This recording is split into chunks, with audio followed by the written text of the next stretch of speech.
All right. It looks like we are a full swing. We just got to change that view too, so people can see me a little bit better. We're using a new platform now. There we go. To test out how we like this. Let us know what your thoughts are on the platform and how this works out. But we think this will be good for everyone's viewing pleasure. For those of you who don't know, my name is Anthony DiUlio. I'm one of the owners and partners at Wheeler, DiUlio, and Barnaby. We are a litigation firm that focuses on property damage litigation. That means the large majority of our practice involves claims with first-party insurance carriers and dealing with underpaid or denied claims that otherwise should not be underpaid or denied. The series that we are doing right now is called The Perfect Claim. It's a 12-part series walking us through the very start of the adjusting business all the way through the closing of a claim, litigation, or other formats that are necessary.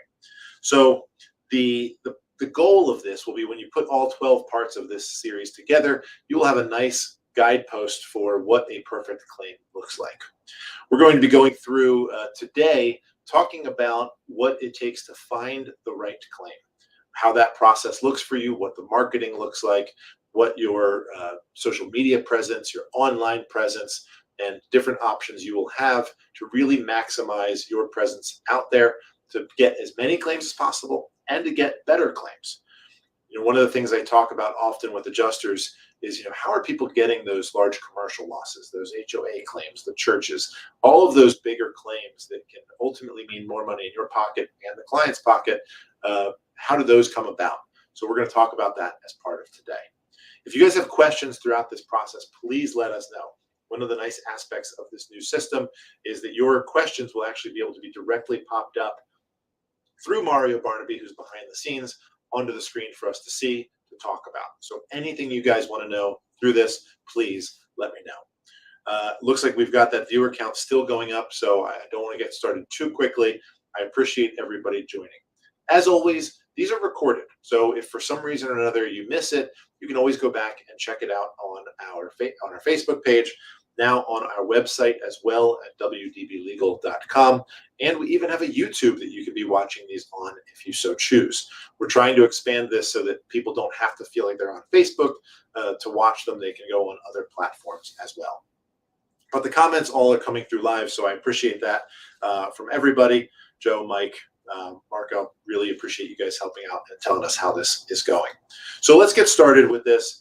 The first things first. There is a disclaimer that I'm giving at the start of every one of these of this series, these talks, is that not every claim is perfect. I don't expect every claim to be perfect. There will be hurdles, things will happen. Just because things don't fit into the format of this this series does not mean it is not a covered loss. It doesn't mean that you shouldn't be adjusting the claim. It just means that it's an extra hurdle you need to deal with. The last thing I want is for some insurance company to come back and try and say, oh, hey, Tony, look, it wasn't the perfect claim, so thus we were allowed to deny the claim. That is not what I'm saying. Please do not try and imply that. All right, so with that going through, I want to talk about a very brief recap of what the last one had, just while we're getting a few more viewers on this. We've got, this is part two. In part one, we talked about the how to set up your business, the important aspects of the things that you should have in your repertoire to make sure that you are covered when you are starting to adjust the losses. That means having the right systems in place, that you need to make sure that you have the right accounting software, the right adjusting software, the right claims management software. All of that is really, really important to adjusting a loss properly. You also want to make sure you have the right equipment. That talks about the different cameras you can use. The advancements that have come in that world are really incredible. We talked about all the types of contracts and paperwork that you want to have in place. A lot of things that you should go back and watch if you are even a seasoned adjuster. You should check out that video because it will help you explain and understand some of the things you might not otherwise be doing that could be helpful. So jumping in here, oh, the slide is not working now. Mario's doing a quick fix. Apparently the stream on our website was having an issue, so he's trying to get that up and running as well. We want to make sure that we're not leaving anybody behind on this. Again, through this process, if you have questions or need anything answered, please let us know. My goal is always the same. I do these webinars so that I give an opportunity to give back some of the stuff that I've learned doing this work for over a decade now and seeing the problem cases. I think most of you recognize if you're sending me work, I don't get the easy ones, right? There's no case that comes into my office that's, oh, this claims, it's the easy loss, it's covered, no questions, let's get an estimate, let's get it done. I don't get those. I only get the problem cases. So right now, when we've got almost 700 files in our office open at any given time, we've seen a lot. And candidly, there's not much that I haven't seen. So we want to make sure that I'm giving back what I can with no cost at all. We want to make the industry better as a whole. All right, so if you could click Mario into the slide, I can't see if this works. All right, perfect. We got this going. So what we're going to focus on today is going to be really what you need to make sure you're getting the good claim and how to recognize what that good claim is.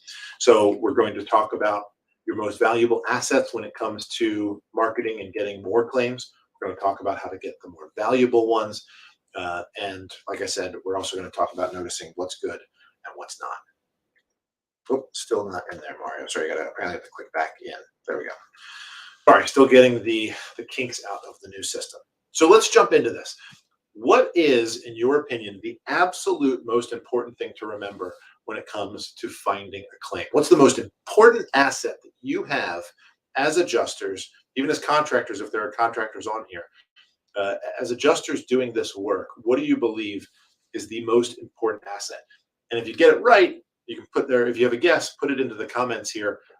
Maybe I'll start thinking about doing some mail out awards or rewards for people who guess right. But there is one thing above all else that is important when it comes to really maximizing your value out in the field and getting more claims. And that is clients. I think most of you probably know this, but it is absolutely worth reiterating.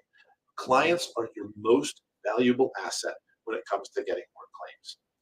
They are your network. They are your people out there who do free marketing. It costs absolutely nothing for you. But if you make good relationships and keep good connections with your clients, you will get more claims. Let's talk specifically how to do that. So why are clients so important? The 3 R's, right? We've got referrals, reviews, and results. First, your client network is a huge referral network for more claims in the future. I would imagine that the large majority of the adjusters on this call right now get the majority of their claims from referrals from other clients and past clients. I would be very surprised, actually, if I found anyone that was getting more claims through some other marketing technique than through their referrals, because truly that is the absolute #1 place to be getting these claims. Number 2 is your clients will act as your review network. We're going to talk about this as well, but when you are going online and people are looking you up, if you are referred to them, you want to make sure that they are seeing the positive reviews, the positive news about you and your company. The way you get that is through positive interactions with your clients. That's the absolute #1 preference and #1 way to be doing this. And number 3 are the results. When you have good client relationships and you've worked with them and you get referrals from other people, you will get the better result with the happier client, because you've got someone who you've now been in communication with, and you have someone that you can ultimately work with to set that expectation appropriately and make sure that they are happy in the end. So how do we do some of this? How to use your clients for more cases. First, you want to ask for reviews from the clients that are most satisfied with you. You should have some system in your office or personally that if you know this is a good client for me, a form email can go out with a link to Google or your Facebook or anywhere that you have reviews and say, hey, I really liked working with you. I appreciate the effort. Can you just click on this link and give us a quick review? Thank you so much. It's quick, it's easy, and you'd be shocked at the number of clients who will actually do it if they were happy, satisfied clients. Too often we hear complaints online about things that didn't go well. People are far more likely to go on their own accord if something didn't go right. Think about it. If you were going on and you purchase an item from Amazon and it wasn't great, and you didn't have a good experience, you're far more likely to go on and give a negative review than if everything works exactly as you anticipated. you really don't think about that review process. So you need some system set up with yourself in your office so that you have that form email. It shouldn't take you more than 15 seconds to send out to the client and just get that review. Not everyone's going to give it to you, but it's worth its weight in gold if you can actually get a few clients to be giving you those reviews. On top of that, you want to be keeping, realizing an issue here. The One of my problems is seeing the slides here, so I got to figure that out. Be fresh in their mind. Can't even remember what I wrote 2 hours ago for these slides. Keeping fresh in their mind is critically important. Now, you want to, apparently I'm out of focus, Mike, so I appreciate that. I'll have to see if I'm moving around too much. You want to be fresh in your clients' minds. If you've heard that old phrase, out of sight, out of mind, that is a really true aspect when it comes to marketing and referral networks. You want to make sure that you're sending out as part of your contacts list, which should include mailing addresses and even probably more importantly nowadays, email addresses. Some notices just once, twice a year, 3 times a year, just to keep your name fresh in their minds. A really easy option is around the holidays. You can send out a holiday email to everybody that you have in your contacts list, just saying, hey, happy holidays, Merry Christmas, Happy Hanukkah, whatever you so choose, just to be the refresher in their mind that, hey, I exist. If you've got a problem, let me know. You can also use it to give updates. If you guys follow the news when it comes to what's happening with the policies and some of the law regarding insurance, you could send it out to people, say, hey, just so you know, State Farm just had this issue against them that ruled this way. You know, you want to be careful if you're readjusting or renewing your policies with them, or you've got a claim that recently came up. Know this information. You can use that type of marketing just to stay fresh in their minds. It does a great deal towards getting those referrals down the road. You need to make sure you have that contact list. Again, this should be a no-brainer, but anybody that you have some system in place for clients for their, again, name, address, and email address. That will become incredibly, incredibly important to this entire process. Last, you've got to remember the rule. I'm sure most of you know the phrase, happy wife, happy life. I've learned that. Absolutely true statement. Anyone that's married, you probably know that as well. So I came up with my own. Happy client, money giant. All right, that's a nice, the best rhyme I could come up with. You will make more money with happy clients. And one of the people on this talk right now actually just posted a video recently of Bloomberg, who had done a talk about what he sees as it makes a successful company and successful people. And one of the things they talked about is one of the most important things you can do is to have happy customers. And that he's never seen somebody have a failed company who had happy customers. You should remember that. Keeping them happy is a critical aspect of your job. If they're not happy for one reason or another, it means you've messed up somewhere. Either you didn't set the expectations correctly, which you should always do, or you weren't being as responsive as you might have otherwise been. It is so rarely results driven when it comes to their happiness. What I find, I'm sure you find the same thing, the complaints from the clients come from lack of communication, their misunderstanding as to information, and not setting the expectations. Those aspects are by far the most important to actually being happy. If a client calls you or emails you and you don't have an answer to the question, don't just ignore it. Just write back to them and say, hey, I'm not sure. Let me take a look at this, or let me contact the carrier, and I'll let them know. These are all really, really important aspects of this, and you guys should be doing it to make sure that you've got the right claims with the right clients. All right, so let's take a look ahead. Can you click in there? There you go. All right, so we know that the volume of claims can directly proportionally relate to your referral network. But what about the size of the claims? If you want to be working with those larger claims, this isn't rocket science. There are adjusters that do this all the time, and they've figured out the system that works. So I'm sharing some of the stuff that I've learned through my own experience in how to get larger losses and get more involved with those. Now, larger losses come with some advantages and some disadvantages. Specifically, I want to talk about the advantages, because the disadvantage, which I even have listed here, is they are more work. They can, involve more investigation, more reports, different estimations versus just structure and contents. You might have business loss. So yes, it's more work involved, but there is a higher claim amount at the end of the tunnel. So you've got a much better chance to have a successful year with a few of these large claims thrown in there. In addition, you can have more focus on a large claim for a few reasons. If you're working large claims versus small ones, you don't have nearly as many. You wouldn't have time.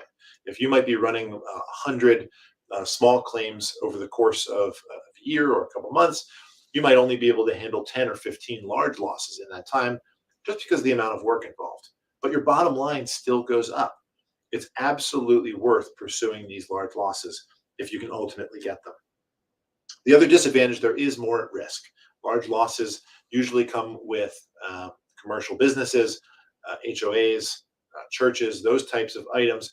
And you could be in front of a board that has a lot of questions about why things didn't go well. So you want to make sure you curb those risks and know what you're doing when you're going into this.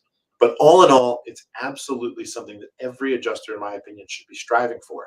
It ultimately is less work. While one claim is more work than any other small claim, it's less work as a whole. It's a better bottom line, and you could really be successful if you find a few of these a year to be adjusting. So let's talk about how to do that. The larger claims come through a little more work. They're not as easy to get through the referral networks because, sure, a lot of people own or rent homes. Not everybody owns a company or is part of an HOA or has that connection. So it can be difficult to just hope that your referral network is enough. So the first option is going to be marketing. And you can do that in any number of ways we're going to talk about in a few of the slides.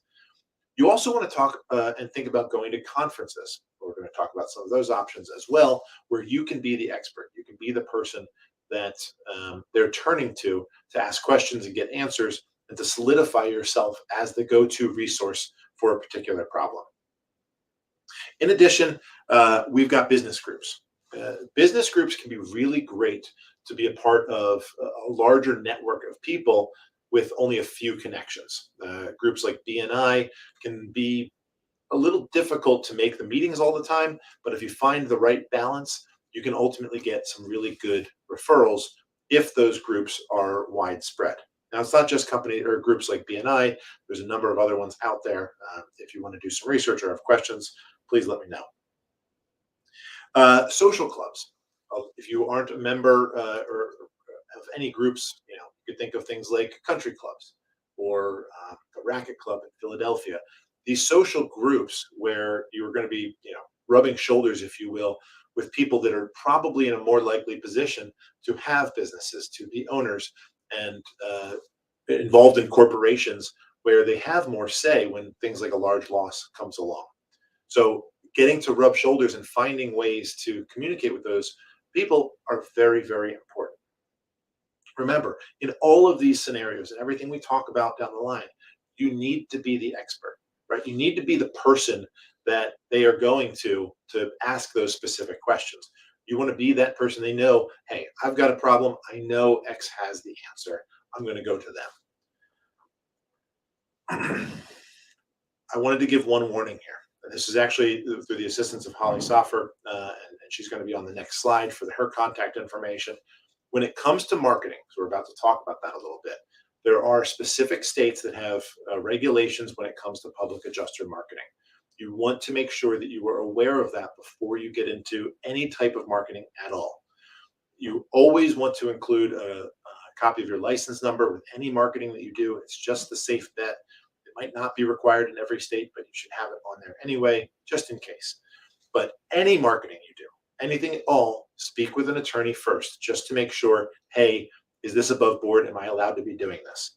There are, for examples, states that don't allow policy reviews, free policy reviews for a property owner as part of a marketing tool for adjusters. So some adjusters go out and say, hey, look, let me just do a review of your policy. It doesn't cost you a dime. You don't even have a loss. No problem.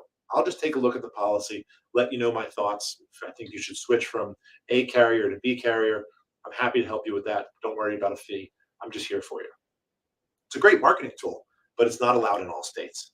So you want to make sure that you are looking into that before doing any marketing. Don't know if I can stress that enough, but you need to make sure you're looking into that. Any of the marketing advice that I am given here is given broadly, but it may not be permissible in your state, so please be careful. All right, if you need to talk to someone, Holly Software is absolutely fantastic when it comes to that back end of adjusting, when it comes to your contracts, the things you're allowed to do based off of state regulation. She is your person. She was on actually for my last Lunch and Learn to talk about your contracts, the types of things that you need to make sure are in there, how the state laws vary. So another great reason to go back to that prior Lunch and Learn video would be to check that out. But if you have questions, can't stress it enough, Holly is your go-to. She works all across the country too. So if you've got questions in Texas, California, Ohio, she's a great, great resource. All right, so marketing ideas that can work, that I have seen personally work and talk to adjusters about in the past. First is your online presence. You really need to know that your online presence is critical nowadays. I'm sorry, it's just part of life. There are a lot of old school adjusters I know out there that don't have websites at all, let alone a decent website. But we want to make sure that you do. These websites are really important for when people are getting those referrals and ultimately going to look into you to figure out, what is this person all about? If someone wants to know Mike Muma, they're going to type you into Google and find out what pops up. Other great aspect of these websites is it creates more content under your control online. So we've got a question that came in from Dante. What about the tri-state? What about our tri-state area? I believe, Dante, you're talking about for the marketing regulations. Again, Holly's going to be your go-to. I don't want to even start to anticipate what the issues between, let's say, Pennsylvania, New Jersey, and Maryland are for this area. So I would absolutely direct you to Holly. If you've got something more specific, I will be more than happy to address that individually. Mike's also got a question. In the states where you are not allowed to use free policy reviews as a marketing tool, is that across the board or just following a weather event? It's across the board. So they've actually got statutory language as to what marketing is allowed for public adjusters and what is not. So it's not just storm related, it's period. So when it comes to this online presence, you really need to make sure that you've got that website and that you've got the right content in there so that you're controlling what you look like to the world when they search for you. One of the terms that comes up all the time is SEO. That's known as search engine optimization. A lot of adjusters and a lot of businesses in general will actually hire firms to do the SEO work for them. My office does. And what that means is you'll end up higher on Google when people do keyword searches. So for example, if you were to go into Google right now and type in Philadelphia public adjuster, the first thing you are going to see are a few ads. Those are paid lines. Whoever you're seeing, actually paid money to Google for X amount of dollars to say, I want to be the first one in this line or the second person in line. That costs money. And normally the way that works, just so you know, is you can put a cap on it. Say, I want to spend $500 a month on my keyword search for Google in the paid advertising. So for $500, you get X number of clicks. As soon as that runs out, your ad stops until the next month. It's a great way to get to the top of the list paying for it. The other way to get to the top is organically. So when you do that search for Philadelphia public adjuster, after the ads will be some public adjusters. I'm not sure who it is right now. I did the search recently, but I don't want to name any names. But you can do it. And what those companies have done is they've gotten SEO groups to come in and optimize their web pages so they've got content that Google finds valuable enough to be high at the search list. It's far more scientific than I can handle, so that's why we also use companies like that. I highly suggest looking into that. At a bare minimum, though, you need a website that makes you look reputable. I've gotten calls from adjusters that I've never met before in my life. And the first thing I do is I look on Google for them. And it's generally going to be a red flag for me if it's someone that doesn't have a website, has no reviews, has none of that content on there. Again, the other way this helps you is that if something did go wrong in the past for you, maybe you've got some bad reviews or you had issues with an insurance department somewhere. That all comes up in searches online. So if you can control that search, that stuff gets pushed further down. You control the good stuff up top, i.e., you will have a better online presence than you did before. So you want to make sure that you're doing that. Last but not least is social media. In the social media world, it's just here. It seems to be here to stay for a while. Although I did hear for the first time ever, or Facebook has less members this year than it did last. So that is maybe a promising thing for us that aren't a huge fan of all the social media out there. But the fact of the matter is, you need some type of social media presence for your business. So again, if you've got a Facebook, you should have a office page, a company page for yourself to make sure that that is also searchable. Again, it controls the content. It puts the stuff that you want out there, not necessarily the bad stuff that one or two people might have to say about you. It's, again, a quick, easy fix to problems that I see all the time with adjusters. All right, the other thing that we talked about a little bit were conferences. Now, a lot of adjusters on here have probably seen me talk at public adjuster conferences all across the country.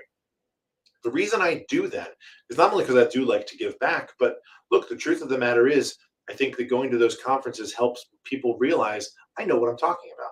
I do these talks because I do feel there's a lot of people in this industry that handle litigation for property damage that don't have some of the knowledge that they should have. There are great law firms out there that do this. Don't get me wrong. I'm not saying we're the only dog in town. But what I mean is, when you get an attorney who might just be a real estate attorney handling litigation for first party insurance claim, that's not the same thing. Just because real estate is in their title for their business doesn't really mean they know how to handle this first party claim. So I want to make sure that I get out there so that people understand that there are attorneys that have specialized knowledge in these areas and can help them. Well, the same goes for you. You can go to conferences in a dozen different topics that can ultimately assist you in building your claims. There are conferences out there for hotels. There are conferences out there for contractors, roofers, plumbers. I mean, the list is endless. Some of the questions we're going to talk about in the end that we'll be able to kind of breeze through faster because we're talking about it now is, how do you get these connections with roofers and contractors? Well, one of the ways to do that is through these conferences. You've got to think, all right, what is the problem that I need to fix? All right. As a public adjuster, I'm there to fix a problem when there's an insurance claim and they need to make sure they're represented against their insurance company. So if they're not calling me, which is the best answer, who are they calling? Well, they're calling contractors and plumbers and roofers. All right, well, let's make them my referral source. Let me get in with them because, again, it is, in essence, free marketing for you when that time comes.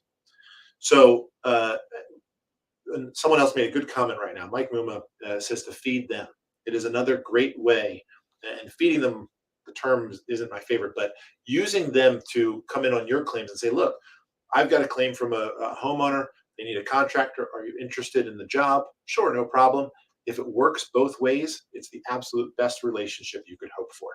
So using that type of connection from these conferences will expand your breadth of your referral network exponentially.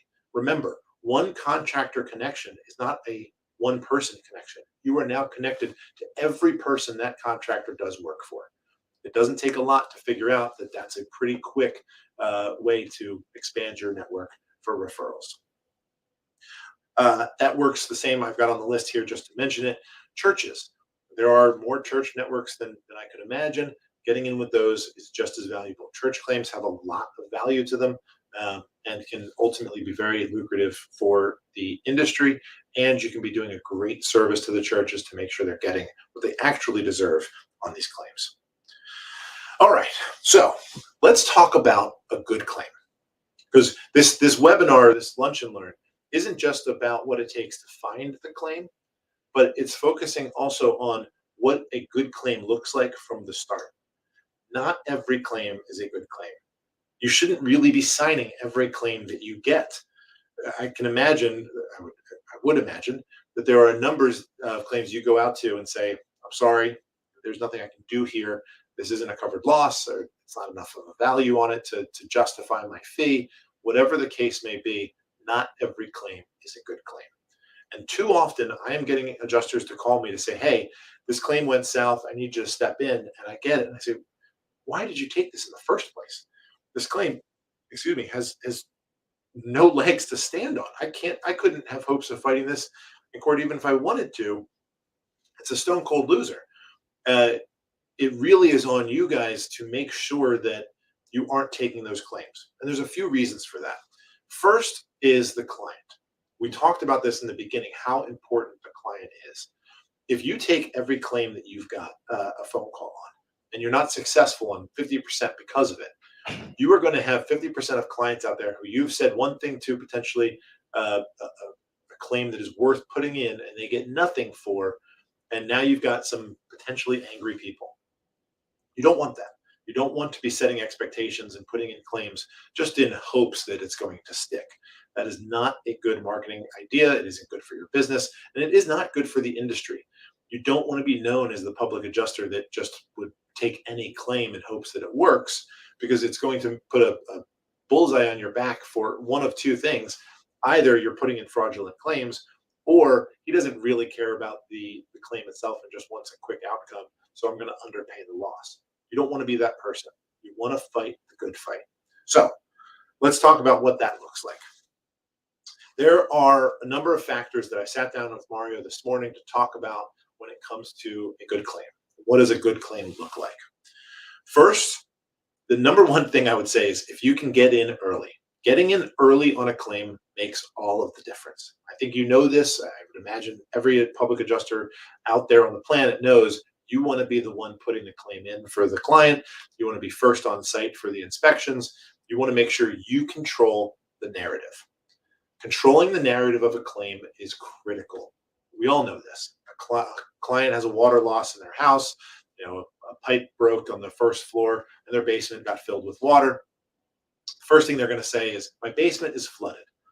Okay, great. So is this really a flood claim? No, of course it's not. But now that lovely word flood is out there, and they've put that on the record with the carrier. And then the very next sentence out of their mouth is, oh, I went down there and it was flooded, and now I see mold. Well, do you really see mold? First and foremost, mold starts in 24 to 48 hours, so don't really care if there's mold, but is it actually mold in the first place? Did you do a mold test? Do you know for a fact that's what it is? Because if it's not, if maybe it's just some of the dark residue coming from your insulation and the glue that they use on the tar paper, that's coming through your wall and it shows up a little black, that's not mold. It's actually just some of the residue from the tar paper coming through, but you've now told the carrier it's mold, and they're going to think, oh, does that mean it's long-term? I mean, we've seen this happen over and over and over again. The number of examples is truly endless for the times I've seen this, and I'm sure you too. So the number one thing for a good claim, getting in there early. Number two, the clear cause of loss. This is really important because it does make the difference. And not every claim is going to have this. I get that. But the good claims are the one where it is clear as to what happened here.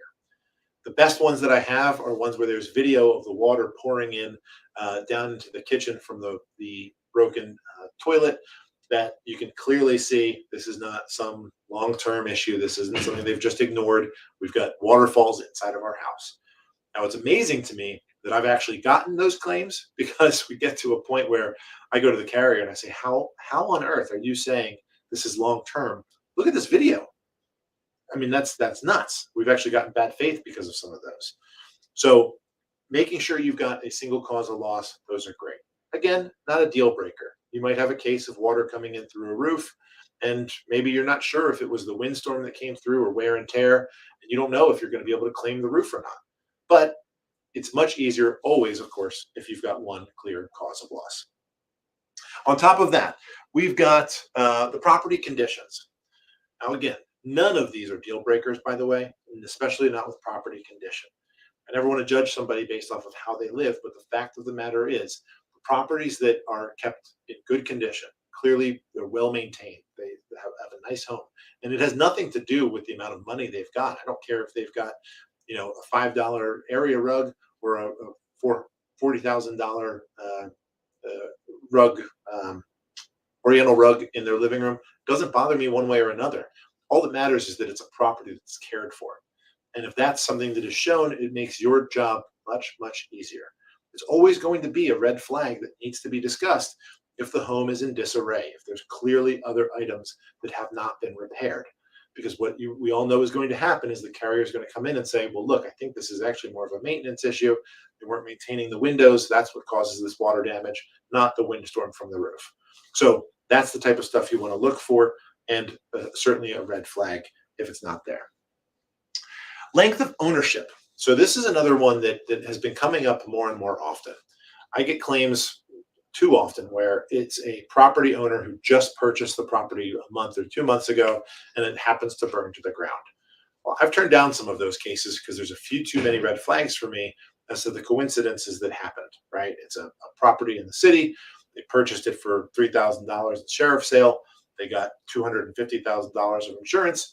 They had a fire that burned the whole place down to the ground that everyone seems to think is arson. And there's one or two other factors on top of that that raise some red flags. Now, don't get me wrong. I've said yes to those too, but you just need to be careful.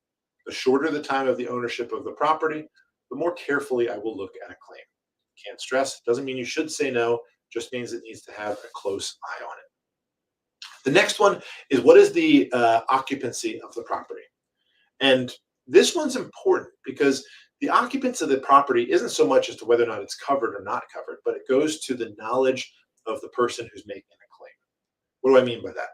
If you've got a landlord who has a loss at one of their tenant properties, and they come in and they've got a water leak from the roof, well, one of the questions that's going to come up is, well, was this the only leak in the property? I think so. It's the only one I was ever told about. Well, just because it's the only one you were told about, does that mean it's the only one that was there? Have they talked to the tenant to find out what the property was like before the leak? How long was it going on for? What condition is the property being kept by the tenants? There's a lot of variables that come up, as you can imagine, with those losses. Doesn't mean it's not covered. Doesn't mean you shouldn't take it. But we're just talking about what is ideal here. And you want to make sure that you're just looking at those claims a little more carefully because they've got those variables involved. All right, the next one on the list is expert involvement. Now, this goes either way, and it could be good for a claim or it could be bad for a claim. Generally, I find it to be a good thing as long as they are halfway knowledgeable in their field. And what I mean by expert involvement is this a claim that has a roofer involved in it already, who's already said, hey, this is wind damage, this is the repair estimate, this is what it's going to cost to fix? Great. That can be really helpful throughout the course of the claim. If they're willing to write a report for you to say, hey, here's why it is wind damage. I want to make a little aside here. One of the number one problems I see with roofing reports and when adjusters get a roofer out there is all it'll say is wind damage, shingles, roof irreparable. Here's the cost to replace the roof. Well, it's great. Okay, so he says there's wind damage to the shingles. He says that they're irreparable. And he says, here's the cost to redo the roof. Maybe you think that's enough. It's not. It's never going to be enough. What you want is there's wind damage to the roof. Here's where it is. Here's a photograph of the wind damage. And here's how I know it's wind damage, right? It's a creased shingle where it was lifted by the wind during the storm. Great. Torn shingles. Fantastic. Broken seals and debris got underneath and it's not sealing properly. Okay. They need to explain what the damage is and how they know it is damaged. And then when it comes to the irreparability, the exact same thing. Why is this roof unable to be repaired? Well, the roof's 30 years old, and as repairs are attempted on the shingles, more shingles will break from their brittleness, and I can't repair the roof, so it has to be replaced. Fantastic. Have that written in the invoice. It takes 15 seconds, 30 seconds for the roofer to add that in. Make sure that's in any report you are getting from your experts. So where does the expert involvement raise a red flag? Usually when it is a contractor or a roofer or a plumber that doesn't really know the industry and they are wavering on causes of loss. They don't really know what coverages are afforded, so they just say what they think is right, but it's not. If they're the type that thinks they know more than you might, when that's not the case, that can be a problem. So you've got to be careful, but it can be helpful to have the expert involved. The next one here is clear and available communication with the client. All right. This one's a pet peeve of mine. If I get a claim for a client, I'm doing it on a contingency fee just like you, which means I don't get paid unless they do. And I don't get paid until they do. which means we are completely aligned on two things. We want the best value we can for the client out of the claim, and we want it as quickly as we can get it. Clients who just ignore us, who don't return phone calls, who take 5 calls just to talk about a few questions for discovery, those are all red flags. If it takes you 4 or 5 calls to get through to a client to schedule an inspection, you really want to consider, is this one worth it? Because all of those claims are the ones that you will spend more time on than you need to spend, and will thus be more likely to be losing money and potentially have an unhappy client in the end. Because strangely enough, the ones that are the most unhappy in the end seem to be the ones who want as little involvement as possible in the claim. So make sure that you are really evaluating these claims to see if your involvement is important and necessary. Next on the list is a policy available for review. Now, this one is tough. We know this one is difficult because a lot of homeowners don't get the policies from their carriers when they're renewed. So if they've been with a carrier for 20 years, every time they're getting that renewal, they don't get the full packet. So we have a difficult time seeing it from the get-go. And then when you request it from the carrier, getting it takes months. It's a whole other battle. But the reality is, if you have that policy to review in the beginning, you've got a huge leg up on a good claim, because you will know exactly what coverages are available and exactly how to put this claim in the right way. The number one thing I will tell people, if you don't have a copy of the policy, almost every carrier nowadays has some online portal. Have the client go on while you are there and create a profile to log into their account online. So I just did it the other day for my carrier, took all of 15 minutes, got all the important information, the policy, the policy numbers, my client number. That was actually the most difficult part, but got all that, made the account, and now I can just go grab the policy whenever I want off of the internet. Doesn't have to be contingent on when they're going to respond back. It's a quick end around to a big problem out in the industry. But if you get the policy, you can review it, and it gets a lot better. All right, so the last one that Mario and I came up with was the history of the repairs, prior claims, really the history of the property. You want to ask that question every single claim you get. You want to know, have you ever had prior insurance claims? Have you ever had prior damage to the property that wasn't turned in as an insurance claim? Did you make those repairs? Do you have invoices for that work? You want to be able to figure out from that very first interview with the client how this claim is going to go. You should be experienced in this field and know those answers. I can anticipate X, Y, and Z things happening. Here's how I'm going to respond, and here's what I think the outcome will be. And having that history for the property can make a really big difference in that. Always make sure you're asking that from that first claim interview to see if this is a good claim. Okay, as always, with all of these resources, with everything that is out there and everything that's happening, you should look into joining your local organizations. I put MAPIA up there only because it's the one that I'm involved with for the Mid-Atlantic Public Insurance Adjusters Association. And those groups not only are a great resource when you've got questions and need to bounce ideas off of people at their meetings, but they also fund lobbyists. That is one of the most important things that a lot of these organizations do. For example, we have a lobbyist that handles Pennsylvania, New Jersey, and Maryland, and we keep track of all of the legislation that's coming down in those areas. When there's new directors for the insurance department, we know this information because of these organizations. And the small amount of money, I think it's $300 for a group like MAPIA, can go a long way to making sure that that lobbyist is there when when the insurance company comes through and tries to pass a bill that is just terrible.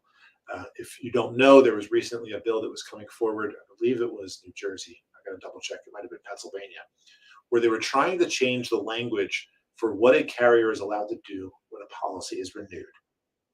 And what the new language came out to say was, hey, a carrier is not allowed to reduce coverage in a renewal unless they specifically disclaim it to the homeowner, that they have a notice that is approved by the insurance department, and all this, what sounded like really great information if a policy in a renewal is going to be a reduction of coverage. And a friend of mine had sent it over and said, "Hey, do we like this? This sounds good. Do we want to back this for Mapia?" And I wrote back, I said, "Absolutely not." And the reason is that what that bill leaves out is what the current law is. Currently, you are not allowed to reduce coverage in a renewal. You're not allowed to do it no matter what disclosures you have. So this concept that they're going to make a disclosure to reduce the coverage that they're going to bury in 25 pages of renewal documents that no one is going to read is all of a sudden going to become their safety net for all the claims that I'm winning against them, where we can show this is a reduction of coverage that you never properly notified the insured of. So it was about because of our lobbyists and our people that are involved in that. So it's really critical to be involved there. I always want to give, I'm going to try and do this for every talk. I don't know if I'm going to be successful or not, but we'll see. I want to give extra reading to anyone who wants to dive further into this. These 3 books are all fantastic when it comes to marketing principles in general. None of them are focused on our industry. There actually isn't any really great literature on marketing for adjusters that I've seen. It might exist, but I don't know about it. But these books are all good for understanding marketing in general. And the fun read actually is the last one, Predictably Irrational, which shows about how ludicrous our decision making can be because of marketing. That we make these decisions that don't make any rational sense, and it's just part of us as human beings. It's a really interesting read if you want to understand the psychology of it. But I would highly recommend these to just get a much deeper dive into marketing and how that stuff works. So now, a few questions that have come up through the registration process. Anyone on this call or watching it, you should know that when you register, you can always ask questions. I will address all of the questions that are asked, even if they're not related to this topic. I think there's one on this that doesn't really have anything to do with it, but I want to make sure that you're aware that we're here to help in any way we can. So one of the benefits of these webinars is to have that live interaction if you need it. So the first question, though, is related to this. How do I find a way to partner with mitigation companies and roofing companies? So we talked about this, right? The first step is going to be conferences, right? Try to find conferences. There's one that just occurred down in Texas, Win the Storm, where it is a ton of mitigation companies. They've got the Florida conferences for Napia and Wind that have a ton of contractors and restoration companies that go to. But you can also expand outside of our industry. That's the number one thing that I think people aren't doing.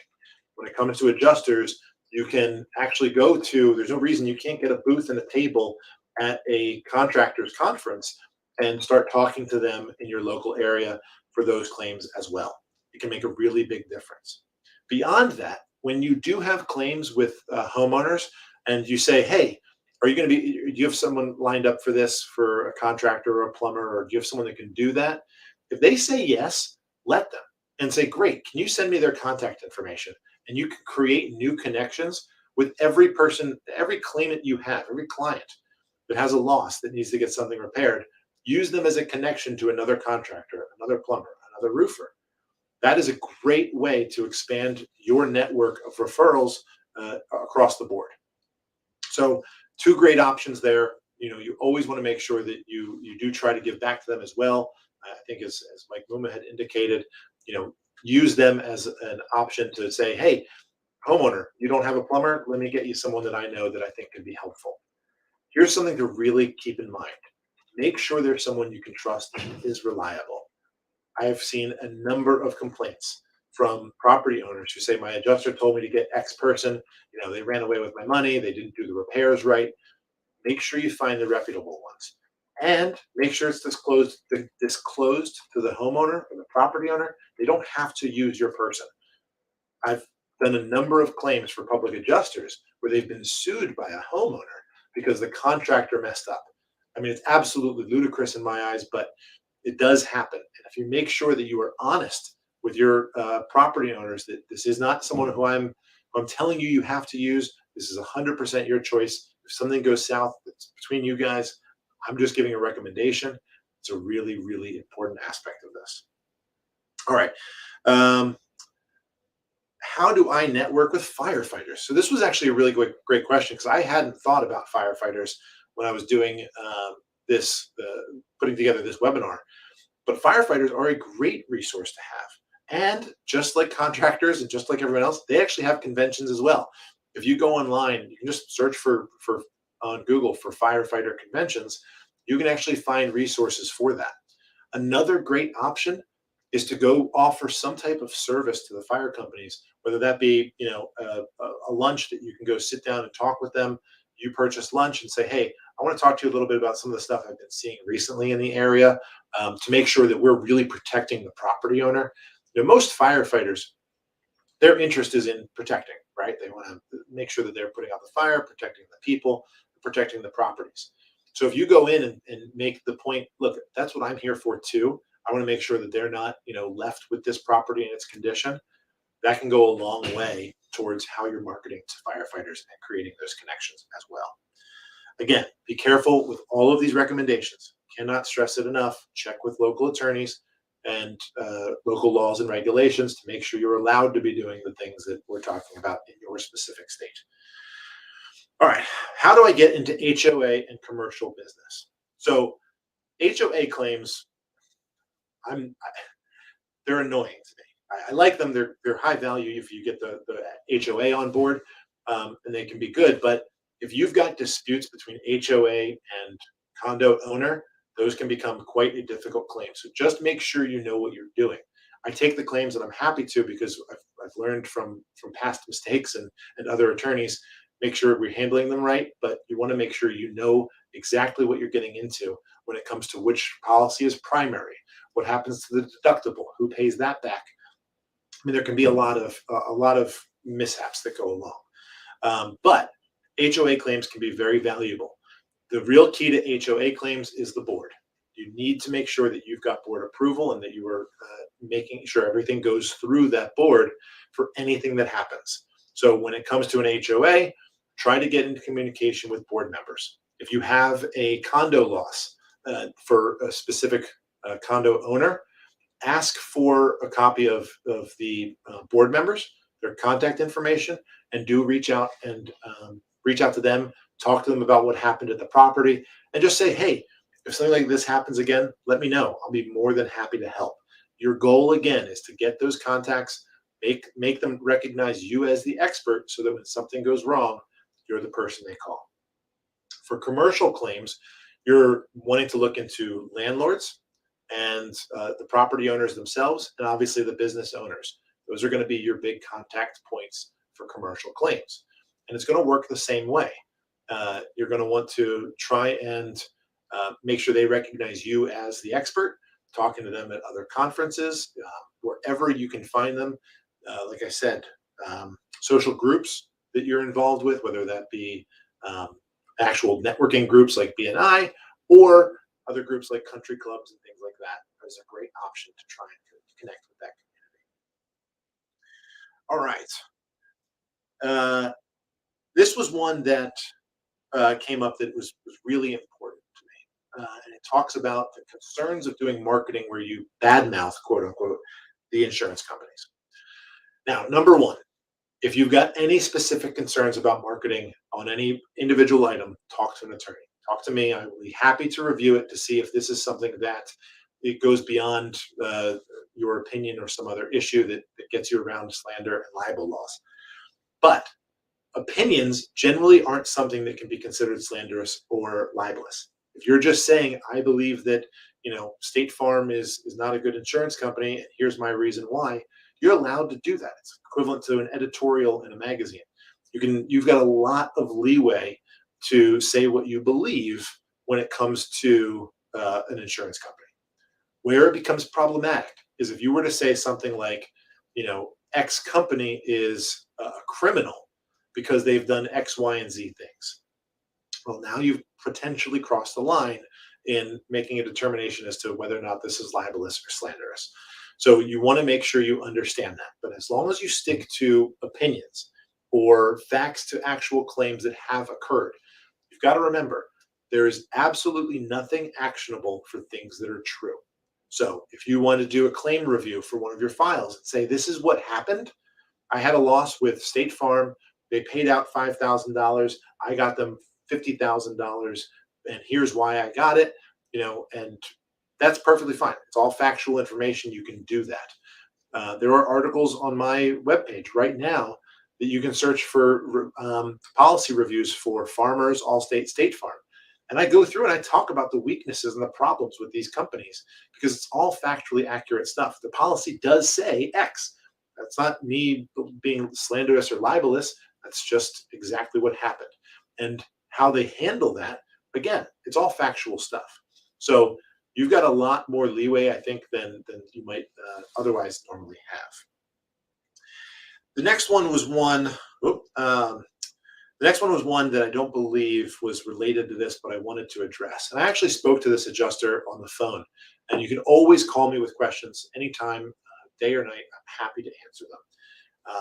But they wanted to address this question earlier than the webinar, so we talked about it, but I wanted to address it with you as well. And the question came down to recoverable depreciation. And we all know the situation. Let's play this out. There's a $10,000 claim. You get a $10,000 RCV agreement from the carrier. Great. 10,000 is enough to do the job. Everyone's happy. But your fee is 10%. So the first check comes, it's $8,000. There's 2,000 in recoverable depreciation. Well, that means $800 from that first check was your fee. Okay, so now the property owner has $7,200, and they spend $7,200, and they want to finish the rest of the work. Well, the carrier comes in and says, well, I gave you 8,000, so you're not at that point of recoverable depreciation yet. You need to spend the extra 800, and then we'll start kicking it in. First and foremost, there's very little you can do to try and make it seem like the $800 they paid you should be triggering money for the RCV. The law as it's set up is that public adjuster fee is something that comes out of the homeowner's pocket, and that they need to recognize that, yes, I've paid you separate and above, in essence, from the claim itself. Yeah, the money came out of the claim, and I get that, but it's not really the money for the claim that they are paying you. However, the way to really get around this would be to just get the contractor to sign up for the rest of the work that they're going to be doing for that additional $2,800. That $2,800 contract is enough to say the cost is incurred. They don't have to spend the money out of pocket to get it. So once you incur the cost through the signing of the contract, turn that into the carrier, show they've spent $7,200, here's a contract for $2,800, and then we'll get the recoverable depreciation based off of that. So they don't have to actually spend the money to be getting it back from the carrier. I think that is the end. If anyone has other questions, you can either throw them in real quickly now, we can pop them up, or contact me at any time. My email address and phone number are on there. That is my personal cell phone. You can call it whenever you need. I believe I've gotten a lot better at returning calls than I was in the beginning of my career, so feel free to reach out anytime you need. Any additional questions, like I said, call and email, but I'm so happy that we get to do these. If you have comments for future lunch and learns that you'd like to see, please let us know. I'm always interested in what you guys want to know about. And if you've got any concerns or comments about this one, let me know that as well. All right. Thank you so much. Everyone have a great day, and I'll see you on the next one. Take care.